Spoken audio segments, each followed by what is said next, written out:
प्रश्न 5, यदि MP बराबर 9 सेंटीमीटर, MD बराबर 7 सेंटीमीटर, MC बराबर 6 सेंटीमीटर, MB बराबर 4 सेंटीमीटर, MA बराबर 2 सेंटीमीटर, तो बहुभुज MNOPQR का क्षेत्रफल ज्ञात कीजिए। NAOCQD एवं RB विकर्ण MP पर खींचे गए लंब हैं। तो पहले हम इसका चित्र बना लेते हैं, उसके बाद ही समझ में आएगा।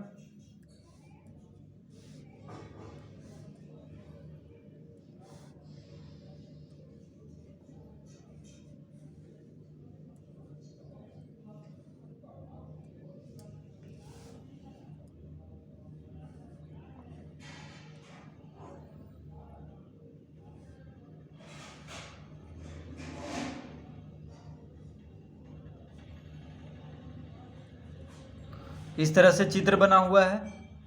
तो यहाँ पे है MNOPQR, तो इसका क्षेत्रफल ज्ञात करना है।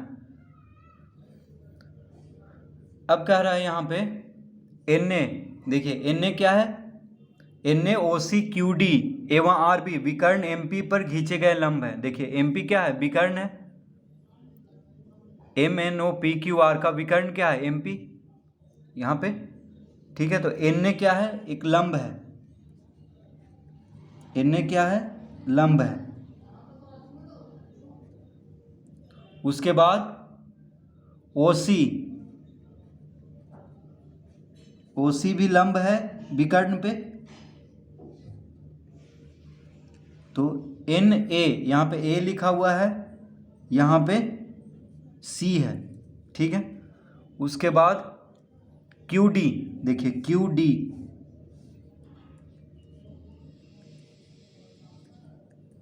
यहाँ पे D है, ठीक है, यहाँ पे D है, ये भी लंब है, QD।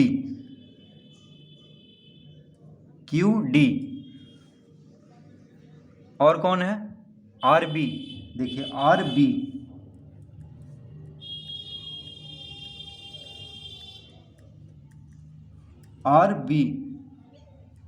ये भी लंब है इस विकर्ण पे, ठीक है।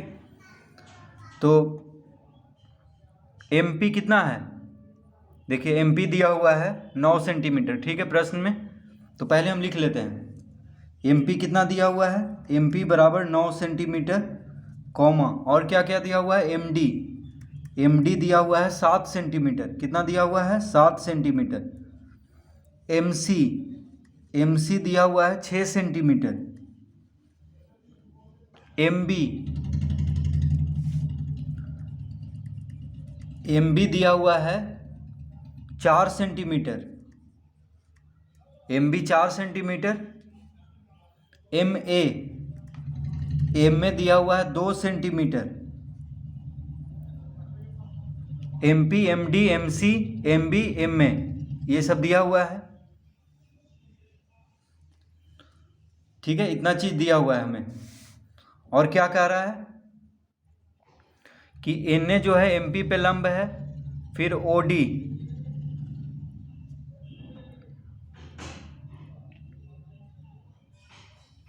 माफ कीजिए, OC क्या है, MP पे लंब है, फिर QD भी MP पे लंब है, BR भी MP पे लंब है, और AN भी क्या है, MP पे लंब है। तो ये सब का ऊंचाई दिया हुआ है, ये है, देखिए QD कितना है, 2 सेंटीमीटर। QD दिया हुआ है 2 सेंटीमीटर, ठीक है।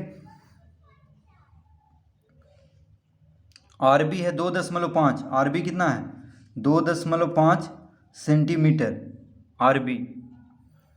उसके बाद NA है 2.5, NA भी 2.5 सेंटीमीटर है। OC, देखिए OC कितना है, OC है 3 सेंटीमीटर, ये कितना है, 3 सेंटीमीटर। तो इतना चीज हमें दिया हुआ है। MP, यानी यहाँ से यहाँ तक जो MP है ये है 9 सेंटीमीटर, ठीक है, ये दिया हुआ है। फिर MD, देखिए MD यानी यहाँ से यहाँ तक 7 सेंटीमीटर। फिर MC दिया हुआ है 6 सेंटीमीटर, MC 6 सेंटीमीटर दिया हुआ है। फिर MB कितना है, 4 सेंटीमीटर, यहाँ से यहाँ तक MB 4 सेंटीमीटर। और एम में दिया हुआ है 2 सेंटीमीटर। इतना चीज़ हमें दिया हुआ है। अब इसका क्षेत्रफल ज्ञात करेंगे। तो सबसे पहले हम लिखेंगे,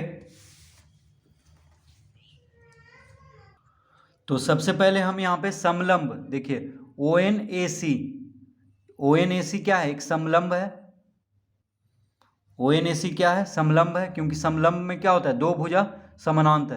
तो देखिए NA और OC क्या है? लंब है MP पे, तो ये दोनों समानांतर रेखा हुआ है NA और OC। तो समलंब में दो भुजा क्या होता है? समानांतर।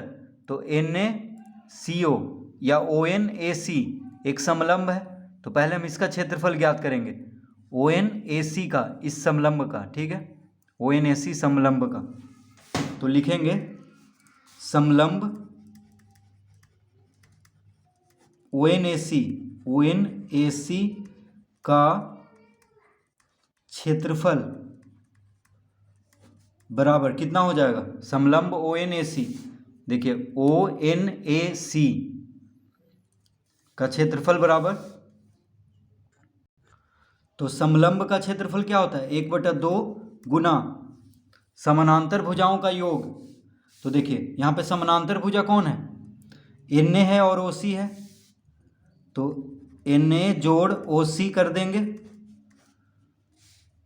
तो 1/2 गुना समानांतर भुजाओं का योग। समलंब का क्षेत्रफल का सूत्र होता है 1/2 गुना समानांतर भुजाओं का योग। तो समलंब ONAC में समानांतर भुजा है NA और OC, ठीक है। तो योग मतलब जोड़ना, तो NA और OC को जोड़ देंगे, गुना समानांतर भुजाओं की बीच की दूरी यानी ऊंचाई। ऊंचाई यहाँ पे क्या है? देखिए समानांतर भुजाओं के बीच की दूरी, तो NA और OC के बीच की दूरी है AC। देखिए NA और OC के बीच की दूरी क्या है? AC है। तो गुना AC लिख लेंगे। क्या लिखेंगे? गुना AC, ठीक है, इस तरह हम लिख लेंगे। तो 1/2 गुना समानांतर भुजाओं का योग गुना ऊंचाई। अब यहाँ पे हम लिख लेंगे 1/2 गुना NA कितना दिया हुआ है? देखिए चित्र में 2.5। NA कितना दिया हुआ है? 2.5। तो NA की जगह पे 2.5 लिखेंगे जोड़। OC कितना दिया हुआ है? OC है 3 सेंटीमीटर। देखिए OC कितना है? 3 सेंटीमीटर। तो यहाँ पे 3 लिख लेंगे, गुना AC तो हमें दिया हुआ नहीं है, AC दिया हुआ नहीं है, तो कैसे निकालेंगे? देखिए AC दिया हुआ नहीं है, तो AC जब नहीं दिया हुआ है,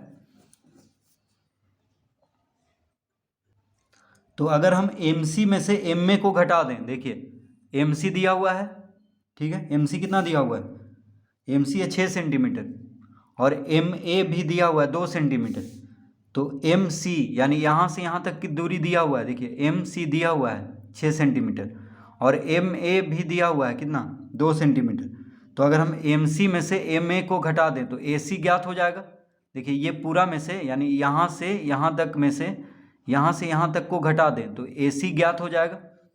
यानी AC को हम लिख सकते हैं MC माइनस MA, इस तरह लिख सकते हैं AC को, क्योंकि MC में से अगर MA को घटा देंगे तो आ जाएगा AC। तो देखिए 1/2 गुना, अब 2.5 और 3 को जोड़ेंगे, क्या आ जाएगा?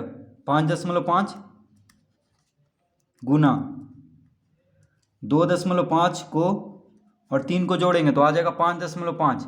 अब MC में से MA को घटा देंगे तो MC कितना दिया हुआ है? MC दिया हुआ है 6 सेंटीमीटर, MA दिया हुआ है 2 सेंटीमीटर। तो हो जाएगा 6 माइनस 2, सब सेंटीमीटर में है इसीलिए उसको हम बाद में लिख लेंगे। तो हो गया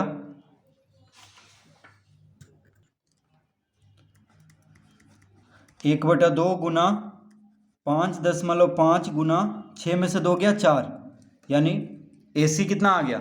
देखिए AC हम निकाल रहे थे, तो AC यानी MC माइनस MA तो आ गया 4, यानी AC हो गया 4 सेंटीमीटर, ठीक है।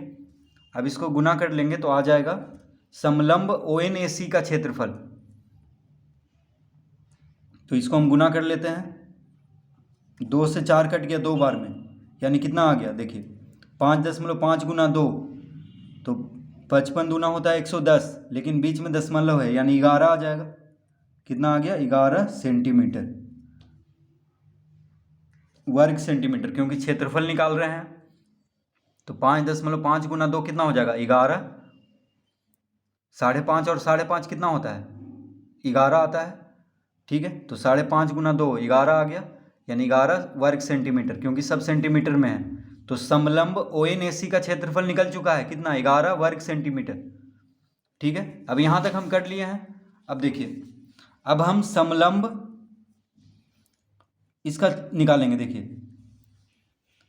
इसका देंगे हम BRQD या BDQR बोल सकते हैं। तो इसको हम क्या बोलेंगे, या इसका नाम हम दे सकते हैं RQDB। देखिए, समलंब RQDB या BDQR कुछ भी दे सकते हैं नाम। तो अब हम इसका क्षेत्रफल निकालेंगे। इसका तो निकल चुका है कितना 11। देखिए, इसका निकल गया है 11 वर्ग सेंटीमीटर। ठीक है, इसका निकल गया है, इस समलंब का ONAC का इस समलंब का ज्ञात हो चुका है 11 वर्ग सेंटीमीटर क्षेत्रफल। अब इसका ज्ञात करेंगे, यानी RQDB का RQDB। तो लिखेंगे समलंब RQDB का क्षेत्रफल। तो हम यहाँ पे क्या लिखेंगे, समलंब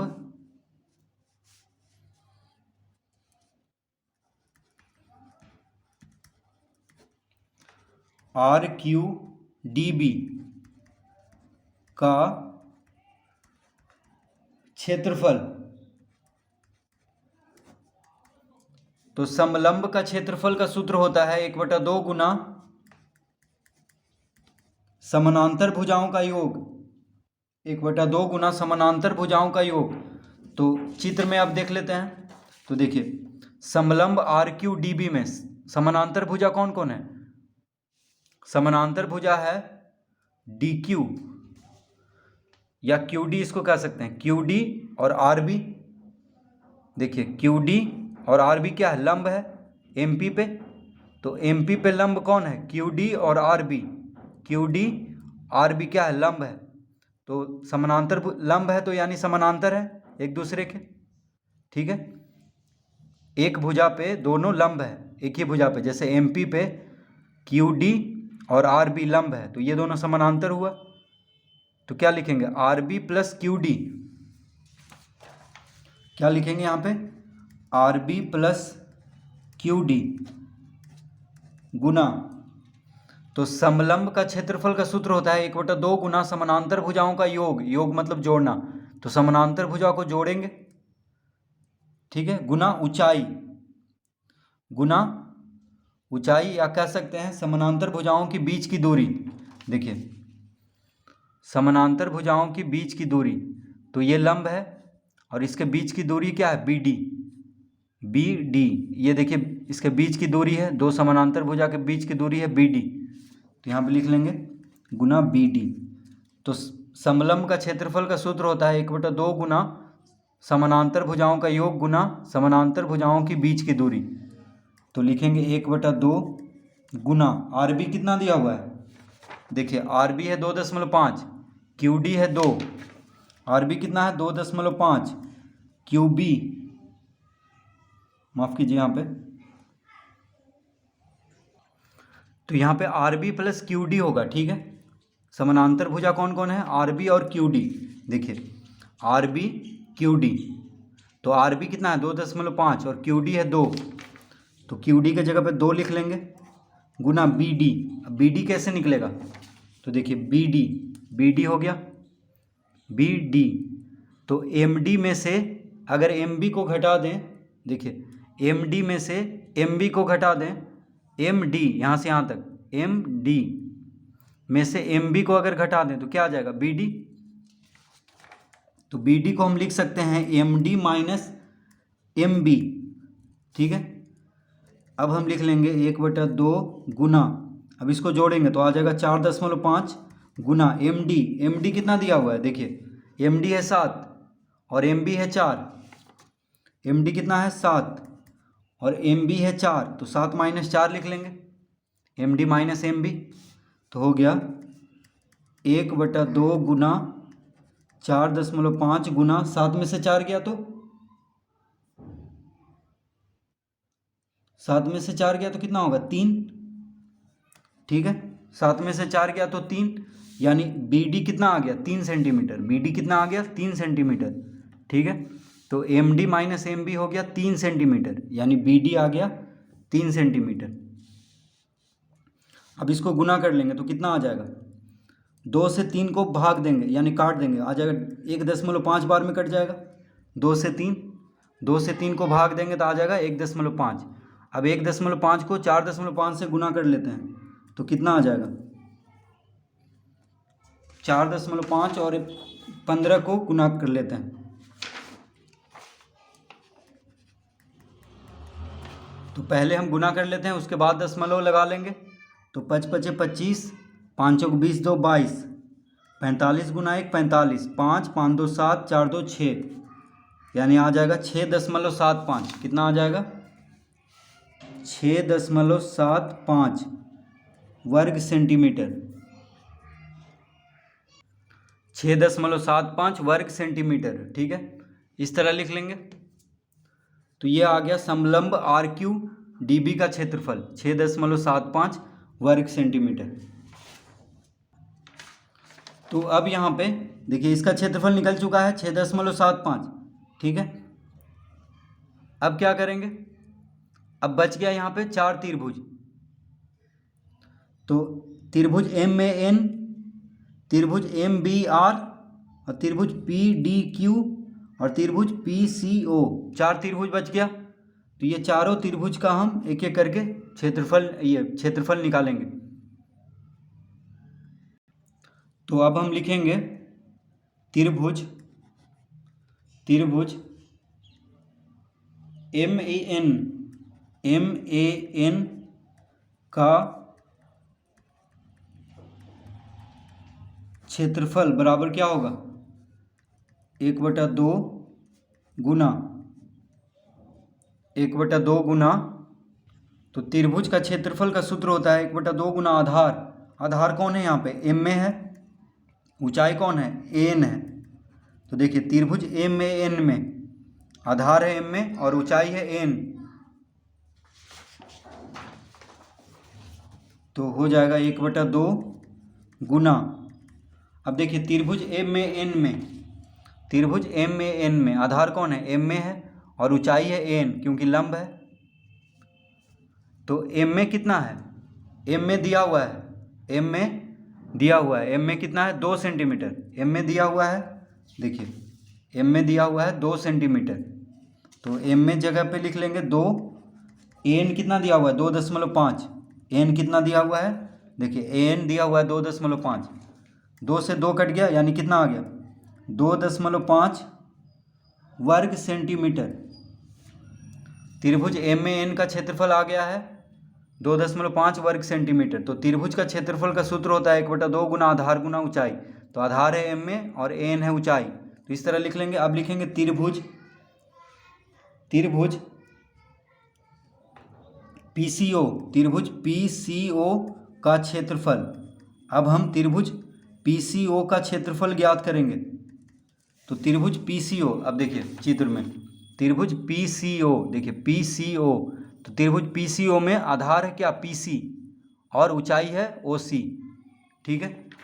तो त्रिभुज का क्षेत्रफल का सूत्र होता है 1/2 गुना आधार, आधार कौन है पीसी, ऊंचाई कौन है ओसी, तो 1/2 गुना पीसी। तो पीसी कितना है, तो पीसी देखिए पीसी, तो एमपी में से अगर एमसी को घटा दें तो आ जाएगा पीसी। देखिए एमपी में से एमसी को घटा देंगे तो क्या आएगा पीसी, यानी पीसी को हम लिख सकते हैं एमपी माइनस एमसी गुना ओसी कितना दिया हुआ है 3। देखिए ओसी कितना है 3 सेंटीमीटर, ओसी कितना है 3 सेंटीमीटर और पीसी यानी आधार कैसे ज्ञात होगा, तो एमपी दिया हुआ है और एमसी दिया हुआ है, तो एमपी में से एमसी को घटा देंगे तो आ जाएगा पीसी। तो अब हम लिख लेंगे 1/2 गुना एमपी कितना दिया हुआ है, तो एमपी है 9 और एमसी है 6, एमपी है 9 एमसी है 6, गुना 3, तो कितना आ गया 1/2 गुना 9 में से 6 गया 3 गुना 3, तो 3 तिहाई 9 गुना 2 9/2, देखिए 3 गुना 3 9, 9/2 कितना होगा 4.5, यानी 4.5 वर्ग सेंटीमीटर।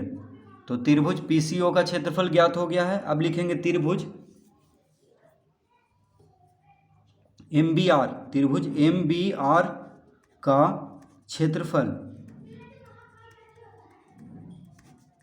त्रिभुज MBR का क्षेत्रफल। तो त्रिभुज का क्षेत्रफल का सूत्र होता है 1/2 गुना आधार। आधार क्या है, देखिए त्रिभुज MBR में, त्रिभुज MBR, देखिए MBR, इस त्रिभुज में आधार हो गया MB और ऊंचाई हो गया RB। ऊंचाई क्या हो गया, ऊंचाई हो गया RB या BR कह सकते हैं। तो आधार हो गया MB और ऊंचाई हो गया RB। तो लिख लेंगे, तो आधार हो गया MB गुना ऊंचाई हो गया RB, ठीक है। तो कितना हो गया, तो 1/2 गुना MB कितना दिया हुआ है, MB है 4 सेंटीमीटर, MB देखिए 4 सेंटीमीटर दिया हुआ है, तो MB की जगह पे 4 लिखेंगे। RB कितना है, RB है 2.5 RB, तो यहाँ पे 2.5 लिख लेंगे। 2 दूना 4 कट गया, 2.5 गुना 2 आ गया 5, यानी 5 वर्ग सेंटीमीटर। तो त्रिभुज MBR का क्षेत्रफल ज्ञात हो गया है 5 वर्ग सेंटीमीटर। अब हम निकालेंगे त्रिभुज PDQ, त्रिभुज PDQ का क्षेत्रफल। तो त्रिभुज PDQ का क्षेत्रफल, तो त्रिभुज का क्षेत्रफल का सूत्र होता है 1/2 गुना आधार। आधार यहाँ पे है PD, आधार क्या है PD, ऊंचाई क्या है QD, ऊंचाई क्या है QD। देखिए त्रिभुज PDQ में आधार है PD, ऊंचाई है QD, तो QD 2 सेंटीमीटर दिया हुआ है। और PD कैसे निकलेगा, तो PD जो है MP में से MD को घटाएंगे। देखिए MP में से MP, यहाँ से यहाँ तक हो गया, MD दिया हुआ है, तो MP में से अगर MD को घटा लें तो PD आ जाएगा। तो हम लिखेंगे यहाँ पे 1/2 गुना MP माइनस MD, MP में से MD को घटा लेंगे तो क्या आ जाएगा PD। QD दिया हुआ है, QD कितना है, देखिए QD है 2 सेंटीमीटर, QD गुना 2 लिख लेंगे।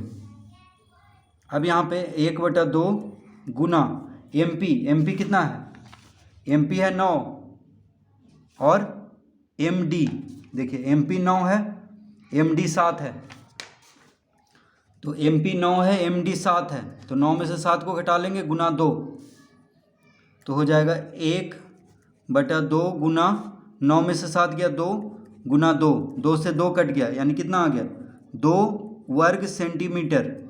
तो त्रिभुज PDQ का क्षेत्रफल हो गया 2 वर्ग सेंटीमीटर। अब सबको जोड़ देंगे तो क्या पूछ रहा है हमसे, तो बहुभुज MNOPQR का क्षेत्रफल ज्ञात कीजिए। तो लिखेंगे अतः बहुभुज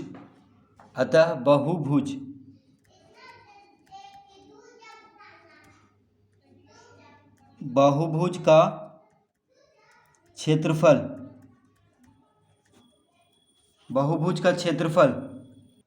अतः बहुभुज MNOPQR का क्षेत्रफल लिख लेंगे तो ज़्यादा ठीक रहेगा, ठीक है, क्योंकि बहुभुज MNOPQR का क्षेत्रफल पूछ रहा है। तो बहुभुज MNOPQR का क्षेत्रफल बराबर, तो देखिए बहुभुज MNOPQR का क्षेत्रफल, तो देखिए सबको जोड़ देंगे, ठीक है, जो भी क्षेत्रफल आया है इस त्रिभुज का, इस समलंब का, फिर इस त्रिभुज का, फिर इस त्रिभुज का, फिर ये समलंब का, फिर इस त्रिभुज का, तो सबको जोड़ेंगे अब, ठीक है। जितना भी हम क्षेत्रफल अभी सबका निकाले हैं, इस त्रिभुज का क्षेत्रफल, ये समलंब का क्षेत्रफल, फिर इस त्रिभुज का क्षेत्रफल, फिर इस त्रिभुज का क्षेत्रफल, फिर इस समलंब का क्षेत्रफल और इस त्रिभुज का क्षेत्रफल, सबको जोड़ देंगे तो कितना कितना आया है। तो समलंब ON, तो सबसे शुरू में समलंब ONAC का क्षेत्रफल कितना आया था, 11 वर्ग सेंटीमीटर, ठीक है। तो यहाँ पे लिख लेंगे जोड़।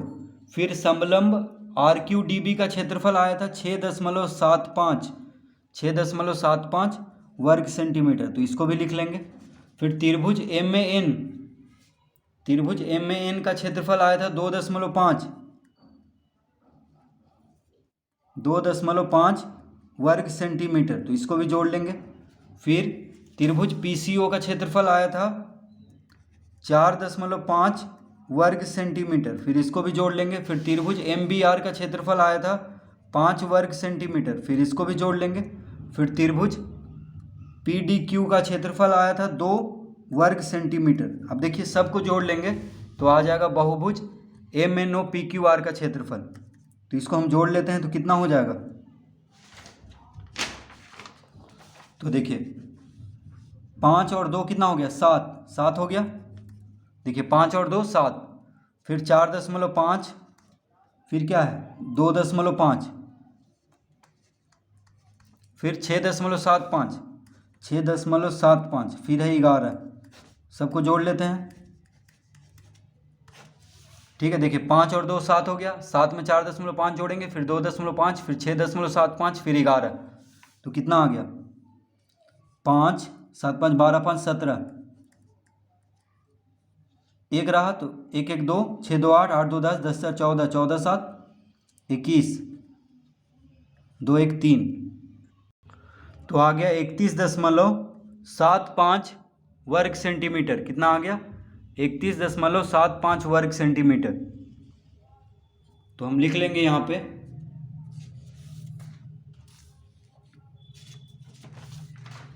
31.75 वर्ग सेंटीमीटर, इसका उत्तर 31.75 वर्ग सेंटीमीटर।